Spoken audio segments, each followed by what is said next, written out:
You're listening to What She Said on Canada Talks.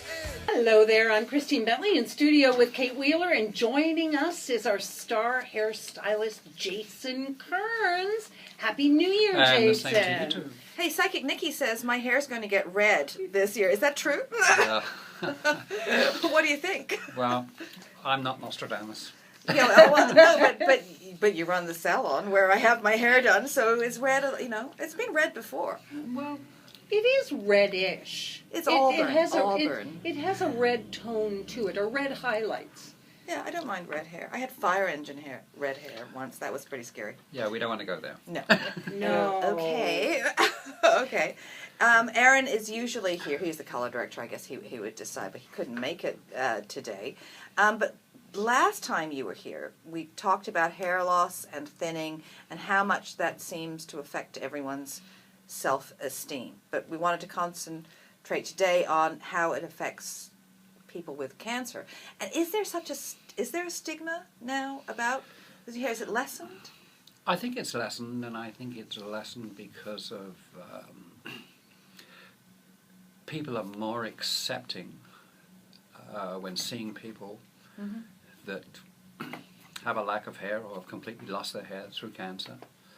They're exposing people more to it, and the confidence level, I think, it's being raised. Right. I think that also, you know, what the hospitals are doing as well, they have a lot of clinics and classes on women that can actually put scarves on their head and tie them up and do them in different ways. And there's nothing to be ashamed of without having any hair. I think, you know, it should be embraced rather than anything else. Well, I mean, what you're saying is something that I've noticed. I mean, I've noticed women who, they're elegant, they're fabulous, they have great makeup on, and they're absolutely bald. They've shaved their heads, and they're saying, they're not covering it up, even with a scarf or a hat. They're just saying, okay, so I have cancer, and it's okay. Mm-hmm. It is okay. And and they look beautiful. Yeah. Mm-hmm. Yep. That it isn't something to be ashamed of, like, you know, a sore. Yeah, but hair is such no, and I agree, it's not something to be ashamed of. But I mean, it's such a part. I think of. I don't know if it's more so for a woman than a man, because I mean, goodness knows we see plenty of comb-overs, but it's part of your self-esteem. It's the whole Samson Delilah thing, right? I think that's very true. You know, over the years, you have clients coming in, and they say, "Oh my God, I've got cancer. What's going to happen with my hair?" Mm-hmm. Well, you know, I think 99% of the time it does come out, and it's a fact of life that you have to accept it. You can either work with it or work against it, and I think it's pointless driving yourself crazy over it. There is some chemotherapy that you don't lose your hair. I think there is. I haven't seen it. You haven't seen it? No. No. I mean, you lose it through radiation too. Right. I don't think you do not lose it, but it's working with it. And taking it to the next step. I mean, you're alive. I mean, fortunately enough, you know, you mentioned that thing about there's some chemos that don't. Mm-hmm. People don't lose their hair. In actual fact, going back 21 years ago when my mother had breast cancer, and she's a survivor, she didn't lose her hair. So There's the odd exception. I think there's the odd exception. I don't think it happens too often. What I'd like to know is, I know that hair is an indicator of health. I remember having a gastro infection, and I lost a third of my hair. This was maybe 3 years ago, 4 years ago. And it, you know, it was an indication where my hairdresser at the time said, I think you should go to your doctor because you're losing your hair at an abnormal rate. So with cancer, is the loss of hair sort of a pre-indication that maybe you have cancer, or is it from the chemo and the radiation primarily? I think it's from the chemo and the radiation. Okay. I don't think it's anything else but that. I mean, you know, you're injecting yourself with, Right. you know, especially with chemo, you're injecting yourself with poison. But do you ever have clients who are losing their hair where you say, go and get yourself checked? Yes, I do. Yeah, but I've never heard of it being caused through cancer without being treated with chemo or radiation. Okay. So Thinning, though. yeah, I mean, I think with anything like that, I mean, you should immediately check in with your doctor. So if you see thinning or if it's falling out specifically, I mean, they said chemo, your hair loss or thinning starts about 3 weeks after you start treatment, so it's something you can prepare for. But is there any way to minimize the loss, or is it just the drugs affecting the roots? Nothing. I think it's just the drugs. I don't Right. think anything can be. You can't prevent it. Mm-hmm. But the good thing is, it does come back. So what can you do to maybe, I don't know, protect your scalp or Well, that's or fortify? Is there any way of maybe building up your follicles so that when it grows back, Yeah, it the grows back Rogaine. well? I mean, if yeah. you're using Rogaine, will that help or? Yeah, but there again, I mean, I don't know about that because there again, is that going to interfere with the treatment you're getting? Right. So, I mean, I really can't answer that question. But the thing is that it does come back. But the thing is, sometimes it comes back a lot wavier, your hair, if you've got straight hair. I've seen that. And then you'll get these people that their hair will grow back, and they've got all this fuzziness over their hair, and they're so excited, but it's fuzz. It's fuzz. But is But it you always still, fuzz? no, Or does no. it take a few time, like a year of growth or? No, I mean, when you get this hair growing back, you still have to cut it. And I've got one client in particular that she's in her 5th year now, and she's still doing chemo. And it falls out and it comes back, and as soon as she gets all this, don't cut it short, don't cut it short. I said, look, just buzz it, get rid of it, because it doesn't look pretty. And it's like you say, Kate, with a comb over. These guys or whoever have this hair, and they're so happy to have it. They just want to cover their whole head with it, and it doesn't look good. Yeah. Yeah, The no. texture can change. Yeah, it can change, but I don't know. I think that, as you mentioned, that you see more and more people, or women and men, but it's easier to see with the women, where they've just left their hair, their hair's fallen out and they've just buzzed it right off. Right. Or they've kept it buzzed for a while. It's not just the hair on your head, though. I mean, there's eyebrows, eyelashes, There's eyebrows, pubic hair, yeah. legs, arms, underarms. I mean, all that hair goes because the chemo is attacking all Everything. the healthy cells as well as the cancerous That's cells, correct, yeah. right? Exactly. But have there been advances over the years in the time, because you've had a long and storied career? I mean, I think even in wigs they've changed. You used to be Yeah. able to tell that somebody had a horrible wig on, but now, I mean, you can barely. I don't know. I'm not in favour of wigs. No, why? I'm just not. I think that you have to deal with the cards. You have to play with the cards you're dealt. And I think there's a way of making yourself look attractive without it. And I don't know. I've got a thing about it. I'm just not in favour of it. Except for you're not the one that makes the choice. So if, No, I'm not the one that if your client, as Kate talked about earlier, for her self-esteem, she needs to have hair. Well, Then there are much better options, aren't there, on the market? I've seen, most cases I've seen, that this one client I was talking about that, she had cancer and still does. She went out and bought a $3,500 wig. She asked me to cut it. I cut it for her. And I said, you're not going to wear this thing. And sure enough, she wore it once and that was it. She said, to hell with it. It looks fake, it doesn't look real, and I'm not interested. I want my life to be easy, and I'm not ashamed. And I mean, a woman has to get over, she has to get over what the rest of the world thinks about her, and she has to get over what her spouse or family think of her, just on a visual level.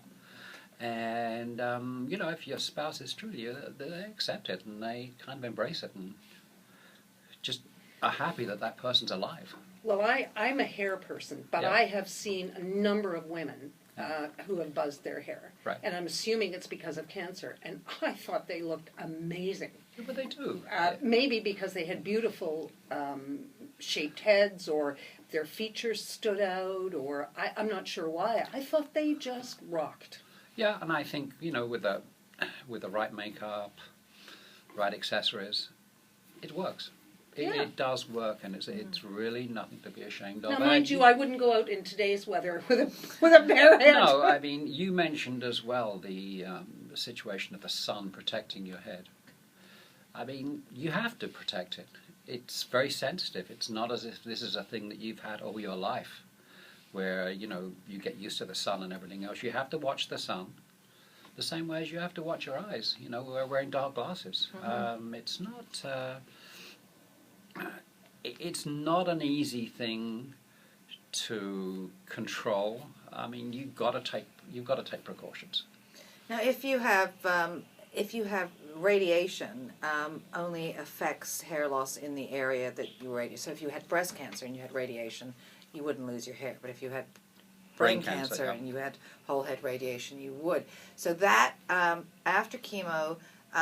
They say a typical timetable is 2 to 3 weeks after chemo ends, you get the soft fuzz you were talking about. Well, actually, when you finish, during the chemo, you lose your hair. Right.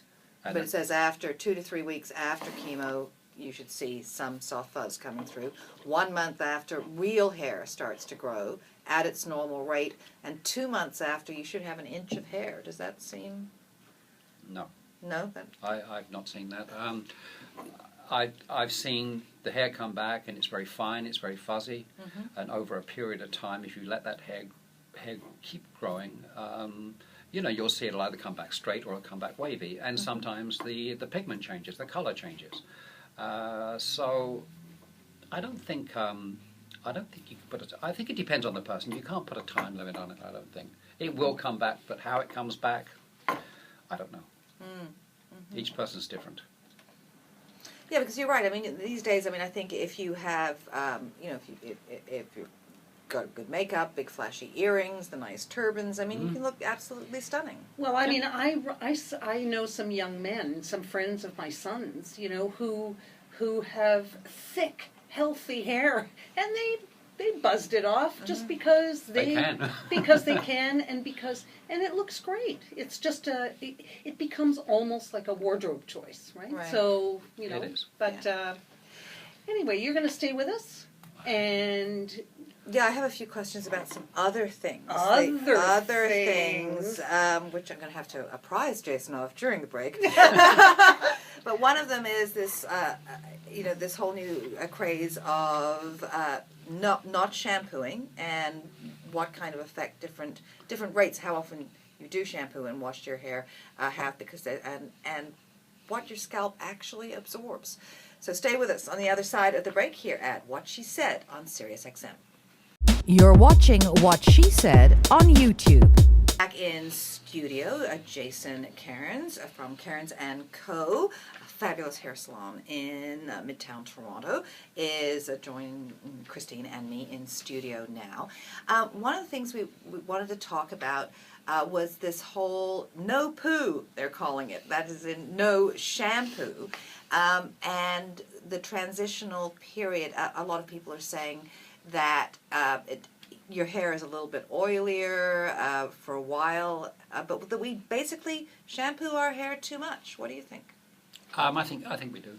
You do? I mean, I think people with really thick hair and curly hair can get away with maybe once or twice a week. That's what I do. I used to be Monday, Wednesday, Friday, and now it's just when I need it, and that can be about every 4 days. Yeah, but we did it Monday, Wednesday, Friday because we were on the air, so it had to be perfect. Right.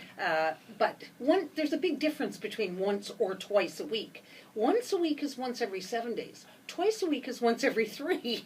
That's huge. Yeah, about every 4 days. 4 days. But I mean, it depends. If I'm going out, on the third day that night, I'll do it then. If not, I'll let it just carry over, because then, if I work out, then my scalp gets sweaty, and it's like, well, I'm going to work out tomorrow morning, so I'm not going to wash it tonight and do it tonight or whatever. I'll wait until after the workout the next day. So, but once, I mean, and what does your scalp actually absorb when it comes to the chemicals in shampoo? Because your skin is, is the biggest organ in your body. Well, we talk about hair and what the scalp will absorb. What does your body absorb when you're washing it with soap? I know. Well, lots of people say I- you shouldn't you shouldn't use soap every day. You should only use it every second day. Well, I wouldn't want to be... You mean for a shower? Yeah, because you're stripping your skin of all the natural oils. Look, it strips it, but a lot of people, I know with myself, okay, I get in the shower every day, sometimes twice a day, and I'll use soap, and then automatically I reach for the shampoo, but I don't have any hair. But, so it's a habit as well. Yeah. I think that it's also a personal thing as how clean you feel. A lot of people, if they don't wash their hair every day or 4 times a week, they don't feel clean. And they notice it within themselves. But does it affect your hair to shampoo it every day or 4 times a week? I think it depends on the hair. Like some hair can take a beating, some hair can't. Fine hair can't take a beating. But fine hair, it gets very, very limp if you don't wash it every day. So, you've got this balance you have to find. But for example, what about dry shampoo? So if your scalp is taking a beating, then your hair is taking a beating, especially in a Canadian winter where you're out and it's very cold, and then you come in and you're being basically dehydrated. You're in a dehydration machine with the furnace on. So maybe that helps. You have to remember that once hair grows and is past the scalp level, It's dead. it's dead. So, no matter what, you're either concentrating on the scalp or you're concentrating on the hair or you're concentrating on the two. Dry shampoo is an alternative thing. It's very good. It works on a lot of people, and other people it doesn't work. And with some dry shampoos, let's say you go out in the rain and you've got it in your hair, it tangles. It can actually tangle. Every If you time get it I've wet. tried to use a dry shampoo, I end up looking like I've got dandruff because I haven't got it all out of my hair or whatever, and then it starts to flake. And it's like, I don't have dandruff, but Yeah. it looks like I do. I've never been happy with it. I've never found a dry shampoo that I like. I personally, knowing your hair, I don't think you need it. Christine, I don't think you need it either. I think that you've got to remember as well, you've got the scalp, you've got the hair, and then you've got chemicals that you've actually put into the hair as far as colour, whether it be highlights or an all-over colour. And you're changing the texture of it with that. You have to maintain that and make sure it stays well. What about dyeing? A lot of women stop dyeing their hair when they're pregnant because they're concerned of the chemicals. Again, it's how you feel and the precautions you want to take while you're pregnant as a woman. Well, men don't get pregnant, but anyway. Yeah, that would be news. Even though they say we're pregnant. Yeah, I hate that. Because we've I consciously don't- coupled. I don't think it's been proven. If you feel better doing that, well, then that's your option. I know a lot of women that say, no, I'm going to keep colouring my hair, and they do, and nothing seems to go wrong. I've yet to see anything go wrong because somebody colours their hair while they're pregnant. I So mean, there's no scientific proof that it not that can I'm harm you. not that I'm aware of. No. And what about all the chemicals that are just in the shampoos, like paraben, phthalates, petroleum byproducts? They're toxic chemicals, and I've got to wonder if you're putting them on your skin. I mean, what should you avoid when you're looking for a good shampoo? What are there any chemicals that you would tell people to stay away from that go into some shampoos? It's very, very hard.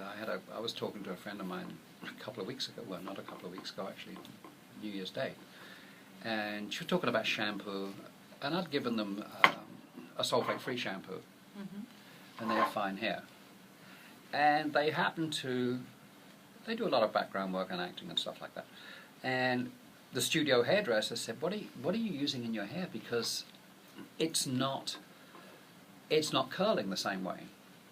and she happened to tell him that she was using a sulfate-free shampoo, and he said, don't use it. Well, in some ways, he's quite correct, because it doesn't give you that body, whereas a regular shampoo on fine hair, without any conditioner in or anything, will actually make your hair swell. It gives you a lot of body, but it's what works for you. I mean, we've got Marjorie at the shop. If she uses a shampoo with sulfates in it, with the sulfate free, she doesn't get any body in her hair, and I understand that. Mm-hmm. And she says it doesn't feel clean. So. Yeah.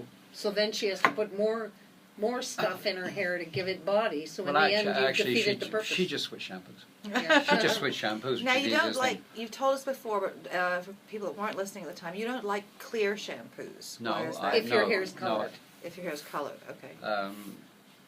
The rule of thumb is if you've got a clear shampoo, it's going to clarify the hair more than a creamy shampoo, because creamy shampoos normally have conditioner in it. Okay. So it'll weigh your hair down more. So somebody who wants to get body in their hair, if they have fine hair, normally a clear shampoo is the answer. Okay. Now, is it sulfate free? A lot of it's not. No, it's not at all. Sulfate free. But you recommend non-clear shampoo for people who have dyed hair. If your hair is Yes. colored, you should have. Yes, but in the same turn, a lot of people will shampoo it with a shampoo that's not sulfate free, and then they'll put in conditioner after, because they can control the level of conditioner that they put in. Ah, okay. So they'll get that body. Is there anything you should look for in a conditioner then? Again, a lot of people will use conditioners to weigh their hair down, especially people with thick curly hair. They'll put a lot of conditioner, or they'll use a cream leave-in conditioner just to weigh their hair down, and they won't rinse it out as much as they would, nor as somebody with fine hair would. Right. Somebody with fine hair really has to have their hair really rinsed completely, unless you find a product like you're using, the leave-in conditioner, which sprays in, Mm-hmm. and which is not that heavy. But it's all trial and error. I don't think there's any rules to any of this. It's what makes your hair work, and what makes you being able to manage your hair too. But are there dyes then? Let's go right back down. Okay. Hair dyes. Are there hair dyes that are worse, more or less toxic? I think if you're buying a drugstore color, it used to be years ago that there were metallic salts in that product, and it would eat into the hair faster. Mm-hmm. So it was a little bit more damaging. Whether they've changed that or not, I don't know. Mm. But there again, I've seen cases where, people have colored their hair themselves, and it actually works. They've got a box color, and it actually works. And they save themselves a lot of money. And they're happy with it. It's a good thing Aaron isn't here, because he wouldn't be happy about No, this no, discussion. I mean, No, but we're talking in general here. Yeah, I know. You're trying Yeah. to give people advice, and it's... Yeah, not everybody can afford to. Well, No. but I have a neighbor who does. She'll go in and spend a lot of money on a cut, Mhm. but she does it out of a box, because when she goes in to have it professionally colored, she wants it that bleach blonde color, Mhm. and she may as well sort of thing, because she doesn't want 6 tones of blonde. She wants that look. So And is it working for her? it works for her. Well, then, There it's, you go. And there you go. And here we go, because we have to take a break. So thank you very much for coming in, Jason. My We'll have pleasure. you back. Click the channel subscribe button for full-length interviews and more from What She Said here on YouTube.